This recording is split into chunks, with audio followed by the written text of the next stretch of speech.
વાત કરીએ તો ગુજરાતમાં વધતી દુષ્કર્મની ઘટનાઓના કારણે કાયદો વ્યવસ્થા સામે સવાલ ઉઠી રહ્યા છે। અમરેલીના વડિયાના કુકાવાવમાં સામૂહિક દુષ્કર્મનો આરોપ લાગ્યો છે।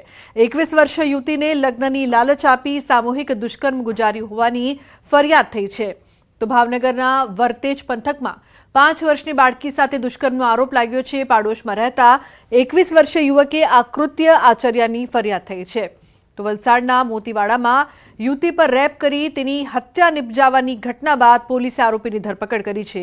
તો આ તરફ સુરતના બારડોલીમાં સગીરા પર દુષ્કર્મ કેસમાં કોર્ટે આરોપીને 35 વર્ષની સખત સજા ફટકારી છે।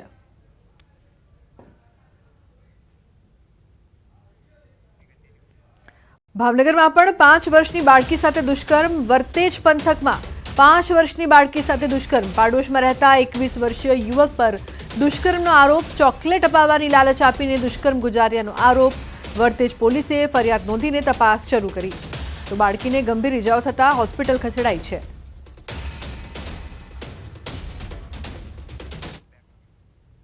અન્ય સમાચાર સુરતથી। સુરતમાં જ્વેલર્સ લૂંટ મામલે ભેસ્તાન પોલીસે આરોપીનો વરઘોડો કાઢ્યો છે। આરોપીને ઘટના સ્થળે લઈ જઈ તપાસ કરવામાં આવી। આરોપી હાથ જોડી જાહેરમાં માફી માંગી ભેસ્તાન પોલીસે વધુ તપાસ હાથ ધરી છે। તો આરોપીને ઘટના સ્થળે લઈ જઈને તપાસ કરવામાં આવી। આરોપી હાથ જોડીને જાહેરમાં માફી માંગતો જોવા મળ્યો।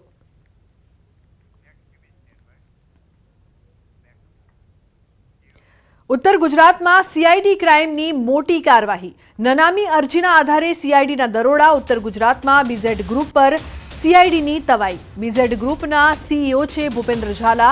રોકાણકારો પાસેથી 6000 કરોડ ઉઘરાવ્યા। ગુજરાત રાજસ્થાનમાં ઓફિસ ખોલી ગેરકાયદેસર રીતે પૈસા ઉઘરાવ્યાનો પણ આરોપ। તો હિંમતનગર, વિજાપુર, મોડાસામાં દરોડા પાડવામાં આવ્યા। મોડાસા, વડોદરા અને માલપુરમાં દરોડા। 7 પીઆઈ અને 50 પોલીસ કર્મચારીઓ દરોડામાં સામેલ। તો બીઝેડ ગ્રુપની ઓફિસમાંથી મળી આવ્યા છે દસ્તાવેજો।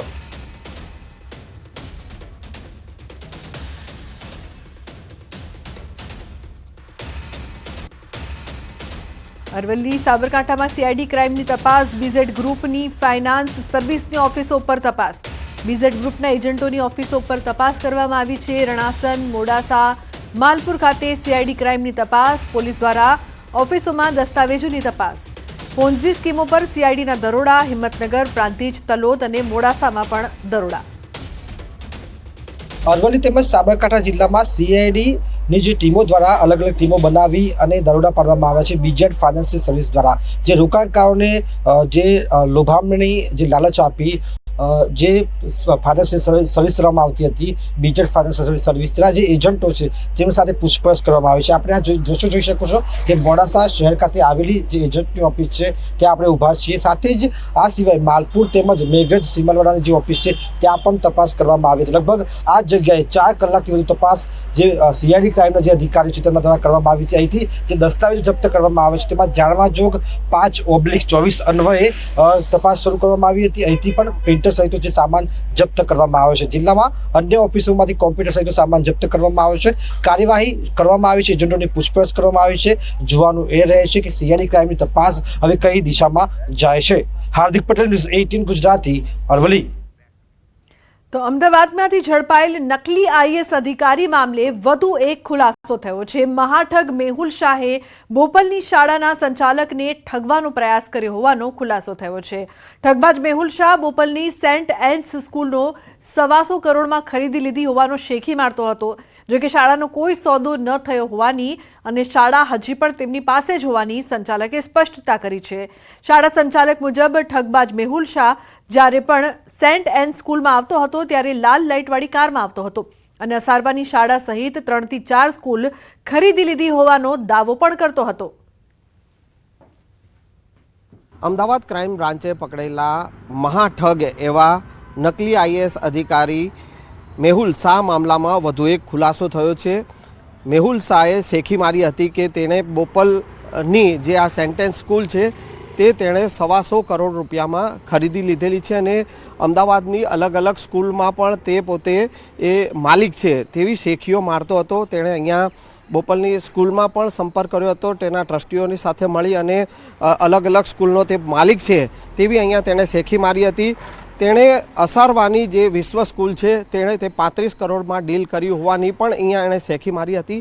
એટલે ક્યાંક ને ક્યાંક જે છે તે અહીંયા જે બોપલની સ્કૂલના સંચાલકોને પણ તેણે ઠગવાનો પ્રયાસ કર્યો હતો. પરંતુ જે પ્રકારે ન્યૂઝ 18 ગુજરાતીની ટીમ સાથે જે સેન્ટેન્સ સ્કૂલના સંચાલક જે છે તેઓએ વાતચીત કરીને તેમાં તેઓએ જણાવ્યું કે કોઈપણ પ્રકારનો સોદો જે છે તે આ મહાઠગ મેહુલ સાથે થયો નથી અને હજુ પણ આ સ્કૂલ જે છે તે મૂળ જે ટ્રસ્ટી છે તેમની પાસે છે અને વાલીઓએ કે વિદ્યાર્થીઓએ ચિંતા કરવાની જરૂર નથી. કેમેરામેન હિરેન શાહ સાથે સંજય ટાંક, ન્યૂઝ 18 ગુજરાતી, અમદાવાદ. સમાચારમાં આગળ વાત કરીશું આધારથી અકળાયા.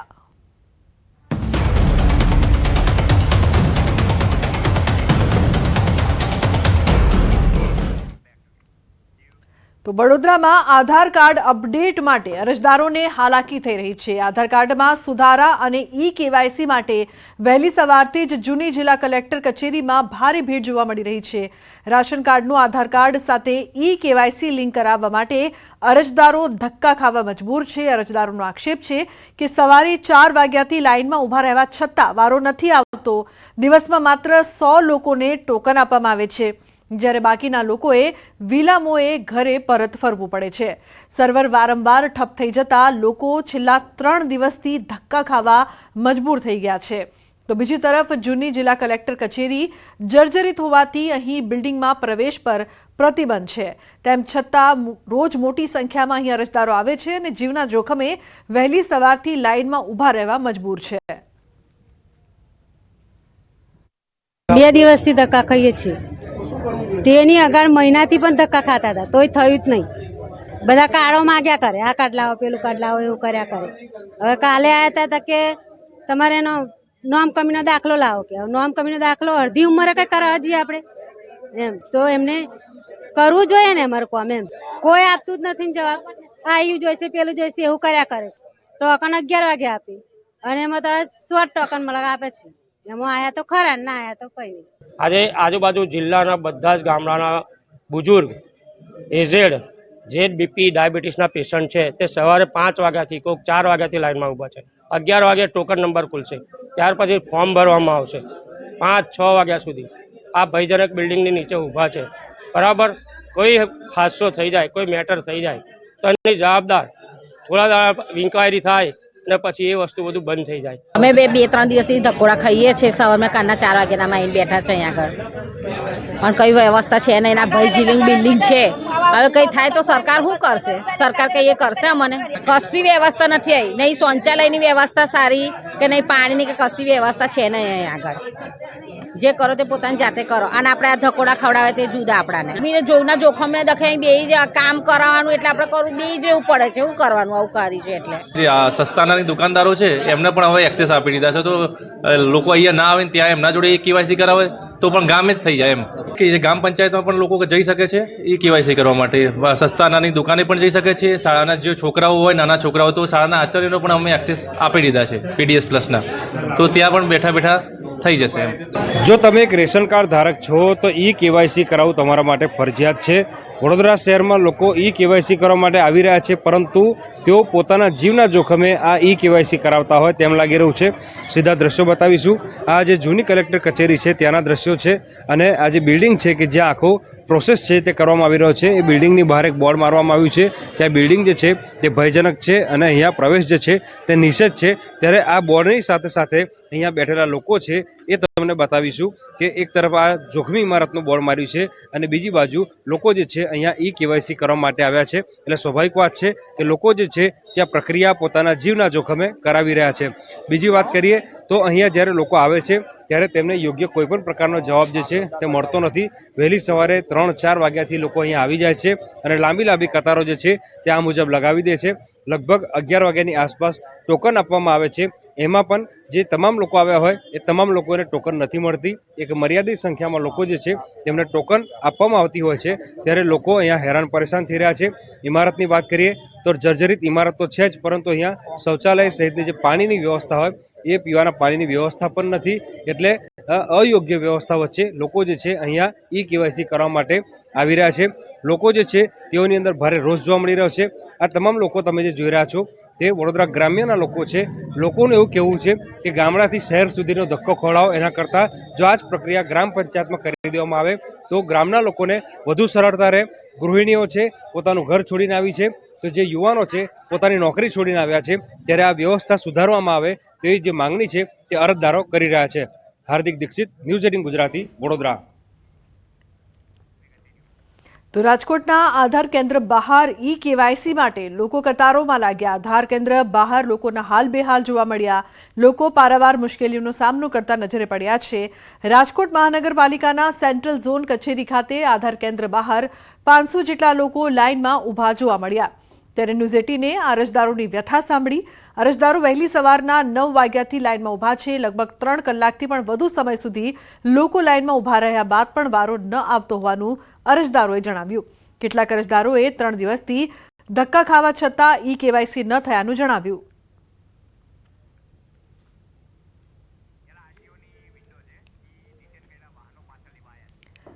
તો એક તરફ અમદાવાદમાં જે પ્રકારથી આરટીઓની લાઇન છે, જ્યાં ડિટેન કરેલા જે વાહનો છે તે પરત લેવા માટે આ કતાર લાગી છે. બીજી તરફ આધાર કાર્ડ માટે વડોદરામાં કતાર જોવા મળી રહી છે.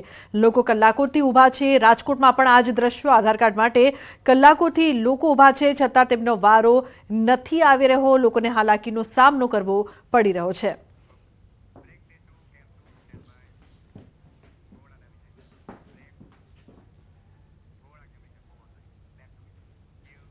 સમાચારનો પ્રવાહ યથાવત રહેશે. હાલ રોકાઈશું એક બ્રેક માટે. આપ જોતા રહો ન્યૂઝ 18 ગુજરાતી.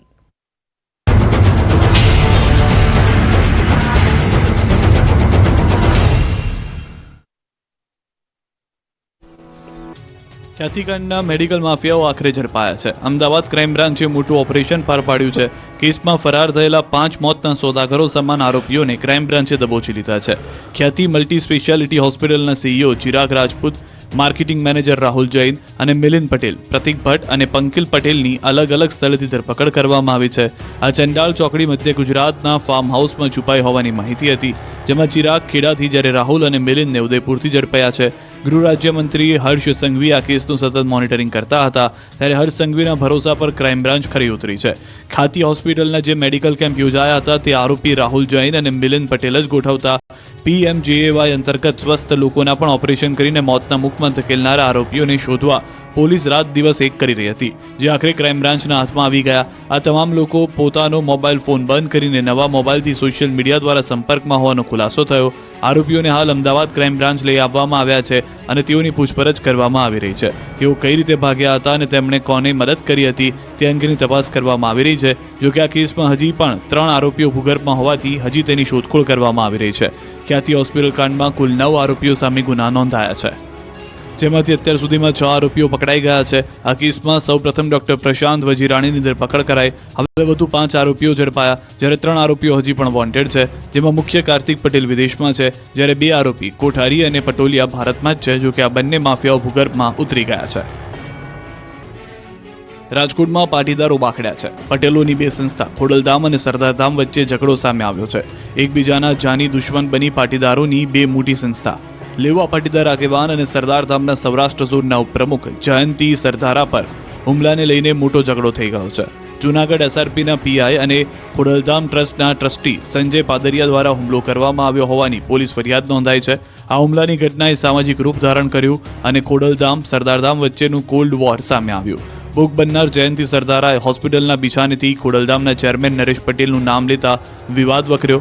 રાજકોટના કણકોટ વિસ્તારમાં ઘટના બની. હોસ્પિટલમાં લવાયા બાદ ભાજપના પૂર્વ કોર્પોરેટર અને સરદારધામના ઉપપ્રમુખ જયંતી સરદારાનો આરોપ હતો કે PI પાદરિયાએ એક પ્રસંગના ખૂણામાં બોલાવીને ધમકી આપી અને કહ્યું હતું કે સરદારધામના ઉપપ્રમુખ બનીને સમાજ સાથે ગદ્દારી કરી છે અને તે પદ પરથી રાજીનામું આપી દેવા કહ્યું, જે બાદ જાનથી મારી નાખવાની ધમકીનો પણ આરોપ લગાવાયો. હવે સમગ્ર મામલે ACP BJ ચૌધરી તપાસ કરી રહ્યા છે. પોલીસ દ્વારા ઘટના સ્થળની મુલાકાત લેવામાં આવી હતી. સમગ્ર મામલે FSLની પણ મદદ લેવામાં આવી છે. પોલીસ દ્વારા CCTV ફૂટેજ એકત્રિત કરવામાં આવ્યા છે. હાલ તો અગ્રણી સંસ્થાની અંદરનો વિવાદ સપાટી પર આવ્યો છે. ખોડલધામ અને સરદારધામ વચ્ચે હવે આ લડાઈ વર્ચસ્વની લડાઈ બની ગઈ હોય તેવું લાગે છે. રફતારના રાક્ષસો બેફામ બની ગયા છે. ત્યારે મોરબીમાં રામચોકમાં રિવર્સમાં મોત આવ્યું હતું.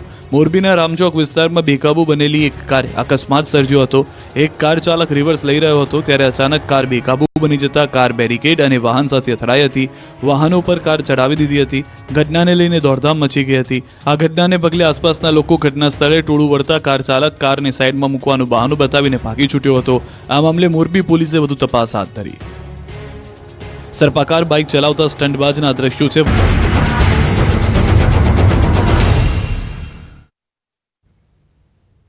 Welcome back. અને મહત્વપૂર્ણ સમાચારની વાત કરવામાં આવે તો રાજકોટમાં સરદાર ધામના ઉપપ્રમુખ પર થયેલા હુમલાને લઈને સોશિયલ મીડિયામાં પોસ્ટર વોર શરૂ થઈ છે. ગદ્દાર વિરુદ્ધ વફાદારના પોસ્ટર ફરતા થયા છે. ખોડલધામની યુવા સમિતિ સાથે સંકળાયેલા કન્વીનરો અને યુવાનોએ પીઆઈ સંજય પાદરિયાના સમર્થનમાં પોસ્ટ મૂકી, જેમાં તેમને સમાજના વફાદાર ગણાવાયા છે. ઉલ્લેખનીય છે કે જયંતિ સરદારાએ પોલીસને આપેલી ફરિયાદમાં જણાવ્યું હતું કે સંજય પાદરિયાએ તેમને સમાજના ગદ્દાર કહ્યા હતા. અંકિત જોડાયા છે ફોન લાઈન પર વધુ માહિતી આપવા માટે. અંકિત, હવે સોશિયલ મીડિયામાં પોસ્ટર વોર શરૂ, શું વધુ અપડેટ? ચોક્કસ સર, ડૂબના ખાસ કરીને વાત કરવામાં આવે તો સરદાર ધામના ઉપપ્રમુખ જયંતિ સરદારા ઉપર જે હુમલો થયો હતો ને તે અંગે હવે સોશિયલ મીડિયામાં ગદ્દાર વિરુદ્ધ વફાદારની વોર શરૂ થઈ હોય તેવું લાગી રહ્યું છે. ખાસ કરીને વાત કરવામાં આવે તો ખોડલધામની યુવા સમિતિ સાથે સંકળાયેલા કન્વીનરો તેમજ યુવાનો દ્વારા પીઆઈ સંજય પાદરિયાને સમાજના વફાદાર ગણાવવામાં આવતી પોસ્ટ છે તે મૂકવામાં આવી છે. આ પોસ્ટની અંદર સ્પષ્ટપણે લખવામાં આવ્યું છે કે સમાજ પ્રત્યે સંપૂર્ણ સમર્પણ આપનાર સમાજના ઘરેણા સમાન પીઆઈ શ્રી સંજય પાદરિયા સાહેબ, આઈ support and stands with him સહિતના સ્લોગન છે તે લખવામાં આવ્યા છે. અને હાલ યુવાનો દ્વારા ઇન્સ્ટાગ્રામ હોય, પોતાના વોટ્સઅપ સ્ટેટસ હોય કે પછી ફેસબુક હોય, આ તમામની જગ્યાએ સ્ટેટસ સ્વરૂપે આ જે પોસ્ટ છે તે ખાસ કરીને અપલોડ કરવામાં આવી રહી છે. ઉલ્લેખનીય છે કે જયંતિ સરદારા દ્વારા જે રાજકોટ શહેર તાલુકા પોલીસ મથક ખાતે જે ફરિયાદ નોંધાવવામાં આવી હતી તેમાં સંજય પાદરિયાએ મને સમાજનો ગદ્દાર કહ્યો હતો તે સહિતના લખાણ છે તે ખાસ કરીને એફઆઈઆરમાં લખવામાં આવ્યા હતા. બિલકુલ અંકિત, આભાર સમગ્ર માહિતી બદલ. તો સોશિયલ મીડિયામાં શરૂ થયું છે પોસ્ટર વોર. અન્ય સમાચાર પાટણથી. પાટણમાં દત્તક બાળકના નામે છેતરપિંડીના કેસમાં તપાસ થઈ રહી છે. એસઓજી પોલીસે મહિલા અને 2 પુરુષની કરી છે પૂછપરછ. દત્તક બાળકના નામે છેતરપિંડીનો છેડો કચ્છ સુધી પહોંચ્યો. આડેસર સુધી પહોંચ્યા દત્તક બાળકના નામ. છેતરપિંડીના તાર બોગસ તબીબે બાળકનો કર્યો હતો સોદો. 1.20 લાખમાં બાળકનો સોદો થયો હતો. ફરિયાદીએ બોગસ તબીબ પાસેથી ખરીદ્યું હતું બાળક. તો દસ્તાવેજી પુરાવા ન મળતા ફરિયાદીએ ખરીદેલું બાળક પરત કર્યું હતું. બોગસ ડોક્ટર સુરેશ ઠાકોરે ફરિયાદીને રૂપિયા પરત ન આપતા નોંધાવી હતી ફરિયાદ.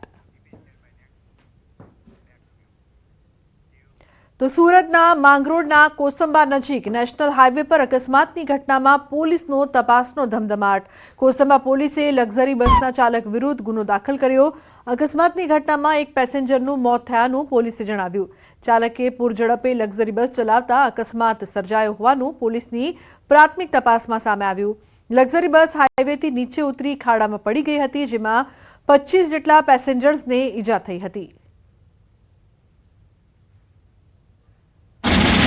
આજરોજ સવારના 4:30 થી 5ના સમયગાળા દરમિયાન રાજસ્થાનના બાલોદરાથી મુંબઈના મહારાષ્ટ્રના નાસિક શિરડી જતી લક્ઝરી બસ AR01T0549ને કોસંબા પોલીસ સ્ટેશન વિસ્તારના ચાંદની હોસ્પિટલ પાસે અકસ્માત નડતા ની જાણ થતાં તાત્કાલિક પોલીસ સ્થળ પર પહોંચી ગયેલ અને ઘાયલ પેસેન્જરોને નજીકની અને સુરત સિવિલ હોસ્પિટલ ખાતે મોકલી આપવામાં આવેલ છે. તો અંકલેશ્વરમાં નોટિફાઈડ એરિયામાં રખડતા ઢોરનો ત્રાસ વધ્યો છે. અંકલેશ્વર જેડીસીમાં રખડતા ઢોર પકડવાની કામગીરી હાથ ધરવામાં આવી. થોડા સમય દરમિયાન ઢોરોના વારંવાર ત્રાસથી સ્થાનિકોની ફરિયાદ ઉઠી હતી. આથી પોલીસે પશુ માલિકો સામે પણ પગલાં ભરી ઢોરોને પકડવાની કામગીરી કરવામાં આવી છે.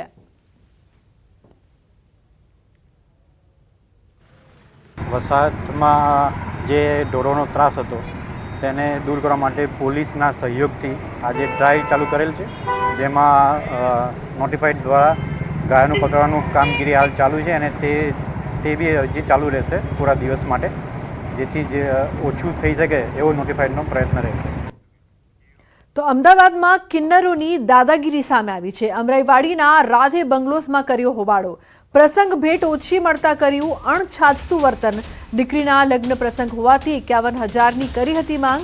ચેરમેને સમજાવવા જતાં કિન્નરોએ હુમલો કર્યો. તો ટોળું બોલાવીને ચેરમેન સાથે અશોભનીય વર્તન કરવામાં આવ્યું. પોલીસને બોલાવ્યા બાદ પણ કિન્નરોએ આતંક મચાવ્યો હોવાનો આક્ષેપ. સોસાયટીના સીસીટીવી કેમેરામાં કિન્નરોની હરકત થઈ છે કેદ. તો ઘટનાને લઈને સોસાયટીના રહીશોમાં ભારે રોષ જોવા મળ્યો. સ્થાનિકોએ ઝોન 5 ડીસીપી ઓફિસ પહોંચીને રજૂઆત કરી. કિન્નરો સામે ફરિયાદ નોંધીને કાર્યવાહી કરવાની પણ માંગ કરી છે. સ્થાનિકોએ પોલીસ સ્ટેશન બહાર ન્યાયની માંગ સાથે નારેબાજી કરી છે. તો ટોળું બોલાવીને સોસાયટીમાં કિન્નરો દ્વારા હોબાળો. વાત ના માની અને મારી જોડે દલીલ કરવા માંડ્યા. એના પછી એ લોકોએ કંઈક 40-50 કિન્નરો બીજા બોલાયા અને પછી મને ધમકી આપી કે તમે બહાર આવો, તમને જ બધા પ્રોબ્લેમ છે, તમે સોસાયટીની બહાર આવો, તમને નહીં છોડીએ. મેં એ વખતે પછી પોલીસને બોલાવી, પોલીસની વાન પણ આવી. પોલીસે આખો બનાવ જોયો છે. એ લોકો પછી મને મારવા મારી પાછળ દોડ્યા છે. એ લોકો એમના કપડાં કાઢ્યા, ધમકાયો અને પર્સનલી એવી ધમકી આપી છે કે તું તો ગયો છે, આ વખતે હવે તને નહીં છોડીએ, કે તું સોસાયટીની બહાર પગ મૂક, તને જોઈશું નહીં. એટલે અત્યારે આ બધી વસ્તુમાં મને મારા જીવનનો થ્રેટ છે, જોખમ છે. તો અમદાવાદના ગ્રામ્ય પંથકમાં માતાજીની માનતાના નામે રૂપિયા ઉઘરાવતી 2 મહિલાઓનો વિડીયો થયો છે વાયરલ. બંને ધંધુકા બરવાડા રોડ પર તગડી ગામ નજીક રાહદારીઓ વાહન ચાલકોને રોકીને રૂપિયા ઉઘરાવતી હતી. જોકે રાહદારીઓ છેતરપિંડીનો ભોગ બન્યા હોવાનું લાગતા સ્થાનિકોએ બંને મહિલાઓને ઝડપી પૂછપરછ કરતા ભાંડો ફૂટ્યો. મહિલાઓ રોડ ઉપર ઊભા રહી લોકો પાસેથી માતાજીની બાધાના નામે રૂપિયા પડાવતી હતી. જોકે જાગૃત નાગરિકે મહિલાઓની પૂછપરછ કરતા બંને રોડ પરથી નાસી છૂટી હતી.